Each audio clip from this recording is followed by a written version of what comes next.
This is the fighting for, advocating for, defending, supporting the needs and rights of young people living with HIV. I mean, regardless, you know, you don't really have to look at what do you have, what do you need, what do you do, you get, provided they have a need, they have a right that is violated. There is that need for them to, you know, for their voice to be heard. So that is what I came up as my definition. So you can also have your own definition in whichever way you understand the whole sentence. So, and then we come from there and we look at a point where we're like, what brings about championing the voices of young people? What are those things that drive us to champion voices of the young people living with HIV? Not necessarily we the young people or fellow young people living, but even networks. For example, now networks, country networks, AY+. What brings us to, you know, what gives us that driving force to lead into the, you know, supporting the needs of the young people living with HIV? And basically, when we look in normal facts, before I go into statistics and all that, we realize that my friend Nicholas had talked about where people have this wrong perception of lack of capacity, you know, where young people are looked at and they don't really, you know, they don't think that they can do something unless we do something about it. That's when they realize that, wow, young people have something, you know.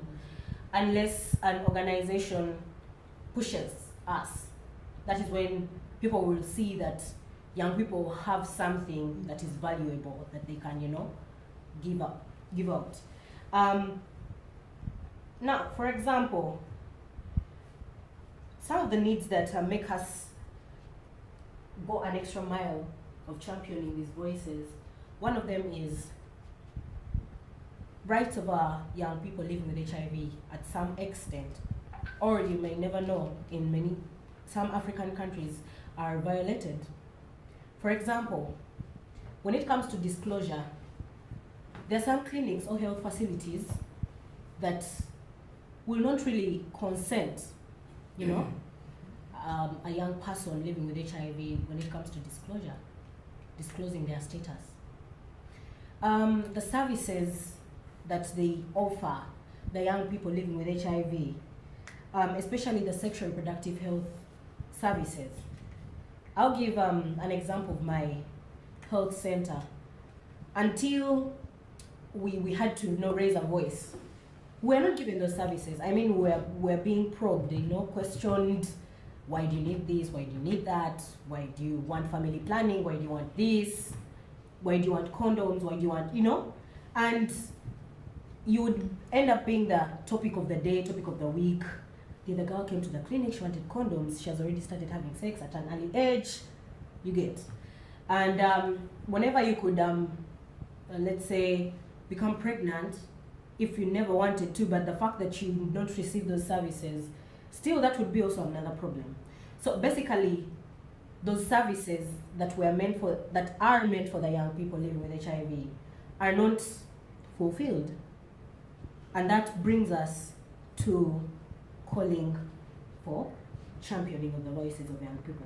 So you find that a group of young people gets up and they decide that we are tired of the services that, you know, the center is providing. We need an advancement. And an advancement will not just be there and you just talk about it and you sit. You need someone to support you, someone to add a voice. You get what I'm saying? So that is where networks come in. Like Paddy said, instead of having, let's say, instead of having Uganda network of young people living with HIV, then in Uganda there is also another organization of young people living with HIV, then there's another organization in the same country. Why don't we just have one, you know, one big network of young people living with HIV in Uganda, then in Zimbabwe, then in Malawi? Fine, there are very many organizations, but instead of like, we have a proposal, we are fighting for the rights of the young people, sexual reproductive health rights. Then another organization comes, talks about something else.